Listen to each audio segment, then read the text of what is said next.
আরে ভাই, আমি তো জামাতকে মুনাফিক তো আমি বলিনি। ইমাম জাহাবি রহমতুল্লাহ আলাইহির বক্তব্য যদি সঠিক হয়, তাহলে মওদুদি জামাত মুনাফিকের সংজ্ঞা থেকে এক চুল বের হওয়ার কোনো সুযোগ নেই।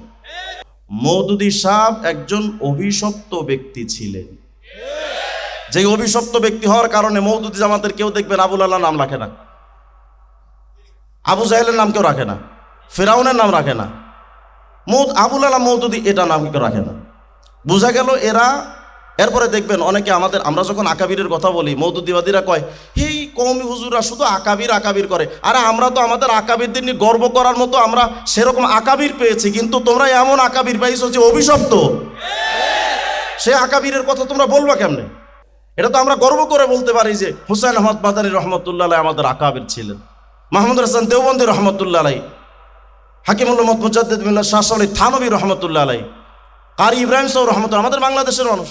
তাদেরকে আমরা বুক ফুলিয়ে তাদের কথা বলতে পারি, কারণ আলহামদুলিল্লাহ তাদের ব্যাপারে সমালোচনা করার মতো কোনো বিষয় মওদুদিবাদীরা পায় না। কিন্তু তোমাদের মওদুদির সমালোচনা এত, এটা বলতে গেলে আমাদের বক্তারা সময় পায় না, মানে এত এত বিষয় এটা বলে শেষ করা যায় না। সুতরাং সেই ব্যক্তিকে আকাবি তোমরা মানবা কেমন? এটা তো তোমাদের জন্য লজ্জার কারণ। দ্বিতীয় আরেকটি বিষয় আমি খুব এখানে বসে খুব খেয়াল করছিলাম যে অনেকে মওদুদির নাম উচ্চারণ করতে গিয়ে, আমি জীবনে কোনোদিন মওদুদি রহমতুল্লাহ আলাইহি বা মওদুদি মরহুম জীবনে বলি না। কারণ যে ব্যক্তি সাহাবাদের সমালোচনা অভিশপ্ত, আমি তাকে মরহুম বলি কেমনে? মরহুম মানেই তো রাহিমাহুল্লাহ, কত কয় মওদুদি মরহুম মানেই তো রাহিমাহুল্লাহ। তো যে ব্যক্তি সাহাবীদের সমালোচনা করলো, আপনি তাদেরকে মরহুম বলে জান্নাতে পাঠাই দিলেন। এই জন্য আপনারা যারা সামনে আছেন, কোন সাহাবী সমালোচকের জন্য দোয়া করা জায়েজ আছে? তাহলে হাত তুলেন, বলেন হে আল্লাহ, ওয়াদা করছি আজকের পর মওদুদির নামের পর রহমতুল্লাহ আলাইহি মরহুম বলবো না।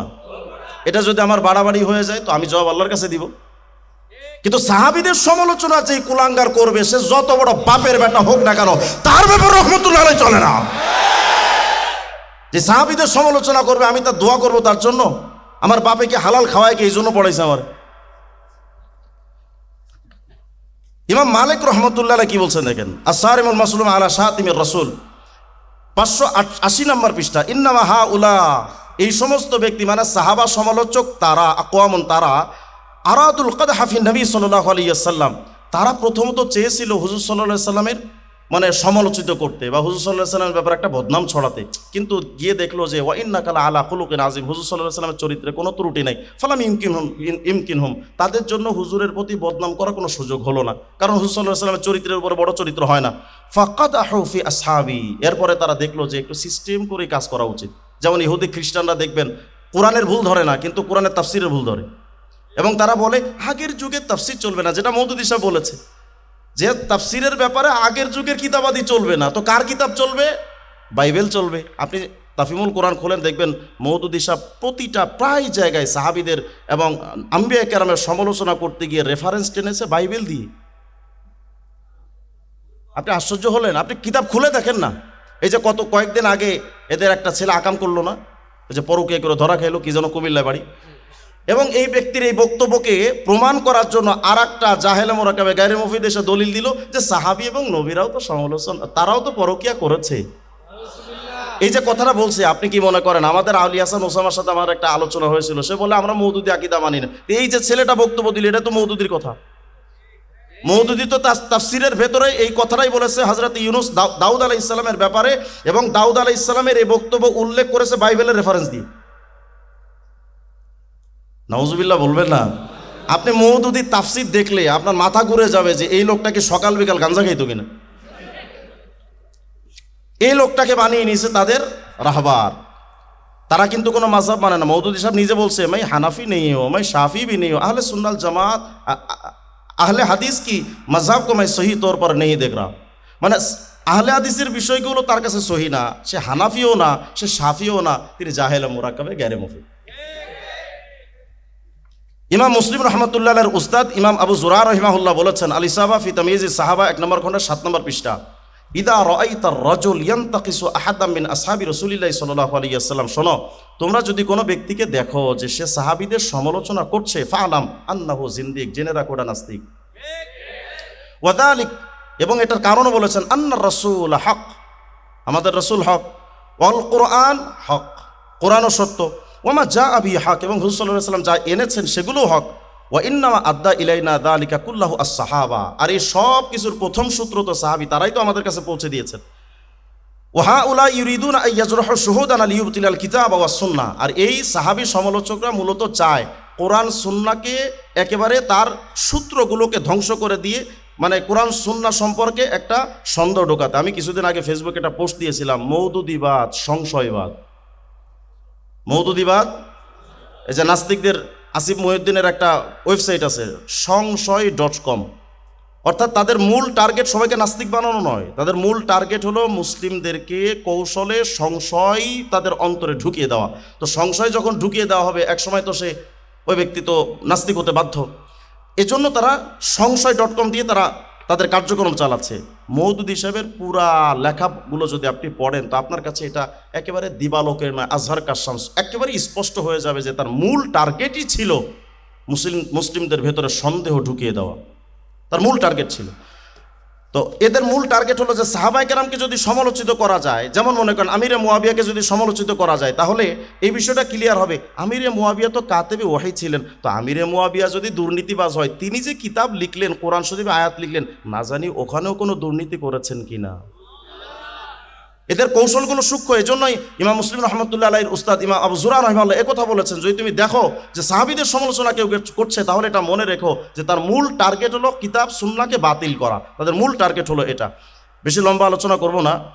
ইমাম ইবনে বাত্তার রাহিমাহুল্লাহ তার আশ-শারহ ওয়াল ইবানা আলা উসুলিস সুন্নাতি ওয়াদ দিয়ানা কিতাবের 178 নম্বর পৃষ্ঠার মধ্যে লিখেছেন, মালিক ইবনে আনাস রাদিয়াল্লাহু রাহিমাহুল্লাহ থেকে, আল্লাযী ইয়াশতিমু আসহাব রাসূলিল্লাহি সাল্লাল্লাহু আলাইহি ওয়াসাল্লাম লাইসা লাহু সাহম আও ক্বালা নাসিবুন ফিল ইসলাম, অর্থাৎ যদি কোনো ব্যক্তি সাহাবীদের গালিগালাজ সমালোচনা করে, ইসলামে তার কোনো অংশই নাই। এরপরে হযরত বিশর ইবনুল হারিস, যার বিশ্বে হাফি বলে আমরা যাকে চিনি, মান শাতামা আসহাব রাসূলিল্লাহি সাল্লাল্লাহু আলাইহি ওয়াসাল্লাম ফাহুয়া কাফির, যে ব্যক্তি সাহাবীদের সমালোচনা করে সে ব্যক্তি কাফের। ওয়া ইন সামা ওয়া ইন সাল্লা ওয়া জামা আন্নাহু মিনাল মুসলিমিন, যদিও সে এটা মনে করে যে সে মুসলমান এবং সে নামাজ পড়ছে, রোজা রাখছে, সব করে, কিন্তু সাহাবীদের সমালোচনা করে, এটা কাফের। হযরত ইমাম আবু বকর আল মারওয়াজি রাহিমাহুল্লাহ, তিনি আহমদ ইবনে হাম্বল রাহমাতুল্লাহর ছাত্র ছিলেন। সালতু আবু আব্দুল্লাহ, হযরত আমি আহমদ ইবনে হাম্বলকে জিজ্ঞেস করলাম, আম্মান শাতামা আবু বকর ওয়া ওমর ওয়া উসমান ওয়া আয়েশা রাদিয়াল্লাহু আনহুম, যদি কোনো ব্যক্তি আবু বকর, ওমর, হযরত আয়েশা, উসমান তাদের সমালোচনা করে, সে ব্যক্তির ব্যাপারে আপনি কি বলেন? মা উরাহু আলাল ইসলাম, আমি তার ইসলামের উপরে সে যা আছে এটা আমি বিশ্বাসই করি না, মানি না। ইমাম মাইমুনী রহমাতুল্লাহ আলাইহি, তিনিও আহমদ ইবনে হাম্বলের একজন ছাত্র ছিলেন, তিনিও বলেছেন, তিনি জিজ্ঞেস করলেন যে ইয়া আবাল হাসান, তিনি আহমদ ইবনে হাম্বল তাকে বলছেন, ইয়া আবাল হাসান ইদা রাআইতা রাজুলান ইয়াযকুরু আহাদা মিনাস সাহাবা বিসুইন ফাত্তাহিমহু আলাল ইসলাম, যদি কাউকে দেখো সাহাবীদের সমালোচনা করছে, তাহলে তুমি তার ইসলাম মুসলিম হওয়ার ব্যাপারে তুমি প্রশ্ন তোলো, হতে পারে সেই ইসলাম বিদ্বেষী কোনো কুলাঙ্গার। সুতরাং সাহাবীদের সমালোচনা যেই করবে, ও যত বড় শাইখুল হাদিস হোক না কেন, ও যত বড় বুজুর্গ হোক না কেন, মুনাফিক। আমরা কিন্তু জামাতকে মুনাফিক এমনিই বলি না, কারণেই বলি, আমাদের কাছে কারণ তো আছে, এই স্পষ্টভাবে আমরা এগুলো কারণ আমরা বলতে পারি। দেখেন শিয়ারা, আমরা একটা কিতাব দেখেছি, উর্দুতে একটা কিতাব আছে, মওদুদি আর খমিনি দো ভাই। এই কিতাবের মধ্যে আপনি দেখবেন মওদুদি সাহেবের যে আকিদা বিশ্বাসগুলো, বিশেষ করে সাহাবীদের ব্যাপারে যা বলেছে, প্রায় সবগুলো শিয়াদের থেকে খয়রাত করা। উনি একজন খয়রাতি মোল্লা ছিলেন, কখনো তিনি বাইবেল থেকে খয়রাত করতেন, কখনো শিয়াদের থেকে খয়রাত করতেন, কখনো তিনি মওজুয়াত, খুরাফাত, সুজুজাত, মানে পৃথিবীতে যত ফালতু বিষয়গুলো আছে সবগুলো তিনি তুলে আনতেন। শেষ একটা বিষয় আপনাদেরকে বলি,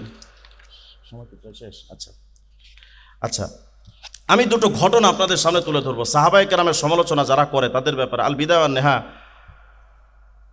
8 নম্বর খণ্ডের 149 নম্বর পৃষ্ঠার মধ্যে আসে, ওয়াকালা বাযুস সালাফ বাইনামা আনা আলা জাবালিম বিশাম, যে আমি একদিন শামের কোনো একটা পাহাড়ে, কোনো একজন সলফে সালিনের কোনো একজন তিনি বলতেছিলেন যে আমি একদিন শামের একটা পাহাড়ের উপরে ছিলাম। এই রাওয়ায়াত দুটো খুব মনোযোগ দিয়ে শুনি। আমরা যে সাহাবীদের প্রতি এতটা ভালোবাসা কেন রাখি এবং সাহাবীদের সমালোচকদের সহ্য করতে কেন পারি না, এর মৌলিক কয়েকটা কারণের মধ্যে এটা একটা, যে কোনো একজন সলফে সালিনের একজন সদস্য তিনি বলতেছেন যে আমি শামের একটা পাহাড়ে ছিলাম, ইস সামিআতু হাতিফান, আমি একজন ঘোষণাকারীর একটা ঘোষণা শুনলাম। তিনি বলছেন ইয়াকুলু মান আবগাযা সিদ্দিক ফাযাকা জিন্দিক, ওয়ামান আবগাদা ওমর ফাইলা জাহান্নামা জুমার, অর্থাৎ যদি কোনো ব্যক্তি সিদ্দিকে আকবরের প্রতি মানে বিদ্বেষ লালন করে তাহলে জেনে রাখো ফাদাকা জিন্দিক, সে নাস্তিক, সে ইসলাম বিদ্বেষী। ওয়ামান আবগাদা ওমর, এবং যে ওমরের সাথে বিদ্বেষ লালন করে ফাইলা জাহান্নামা জুমারা, তাকে টানতে টানতে হেসরাতে হেসরাতে জাহান্নামে নেওয়া হবে।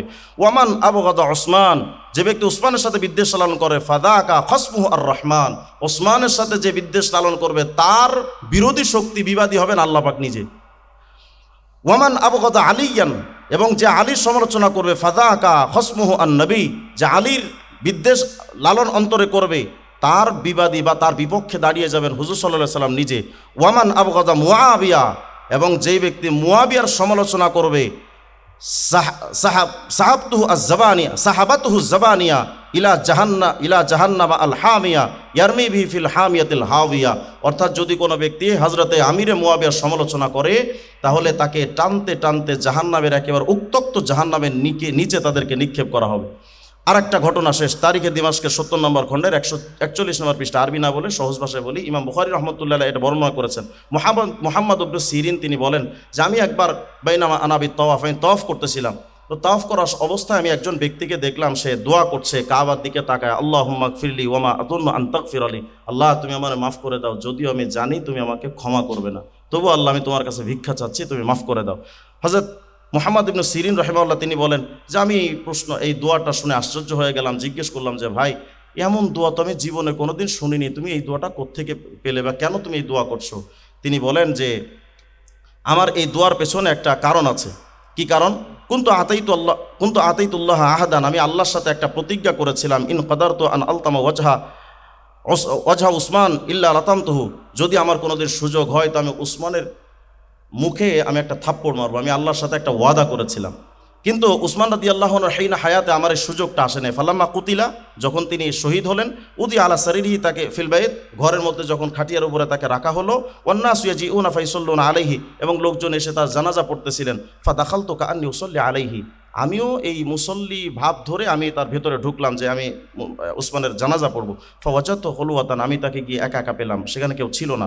ফারাফাতু সাওবা আন ওয়াজহিহি, আমি ওসমানের মুখ থেকে আমি কাপড়টা সরিয়ে ফেললাম, কাপড়টা সরিয়ে ফালাতামতুহু, আমি একটা থাপ্পড় মেরেছি। ওয়াসাজ্জাইতুহু, এবং কাপড় দিয়ে আমি পরে ঢেকে দিলাম, থাপ্পড় মেরে আমার মাকসাদ পূরণ হলো, আমি কাপড় দিয়ে ঢেকে দিলাম। আমি যখন এই থাপ্পড়টা মারলাম তখন ওয়াকাদ ইয়াবিসাত ইয়ামিনি, সেই যে আমার ডান হাতটা একেবারে কাঠের মতো শক্ত হয়ে গেল। ক্বালা ইবনু সিরিন ফারাআইতুহা ইয়াবিসাতান কাআন্না উদ, হযরতে ইবনু সিরিন রাহিমাহুল্লাহ তিনি বলছেন আমি তার হাতটা নিজে দেখেছি একেবারে কাঠের মতো হয়ে গেছে। সুতরাং সাহাবা সমালোচক যারা সাহাবীদের বদনাম করতে চান, অপমান করতে চান, আমরা আল্লাহকে সাক্ষী রেখে বলছি আল্লাহ সাহাবা বিদ্বেষীদের সাথে আমাদের কোনো সম্পর্ক নাই ইনশাআল্লাহ। তা কিয়ামত সাহাবীদের সাথে যারা ঐক্য করবে আমরাও তাদের সাথেও নাই ইনশাআল্লাহ। আল্লাহ তাআলা যেন আমাদের সকলকে তৌফিক দান করেন এবং এই কথাগুলোর প্রতি আমল করার তৌফিক দান করেন। আল্লাহ তাআলা যেন আজকের এই মজমা যারা আয়োজন করেছেন জাতীয় উলামা মাশায়েখ আইম্মা পরিষদের রেজাল্ট আবরার ভাই, শামসুদ্দৌলা আশরাফী ভাই সহ, আল্লাহ তাআলা যেন সকলকে ভরপুর কবুল করেন।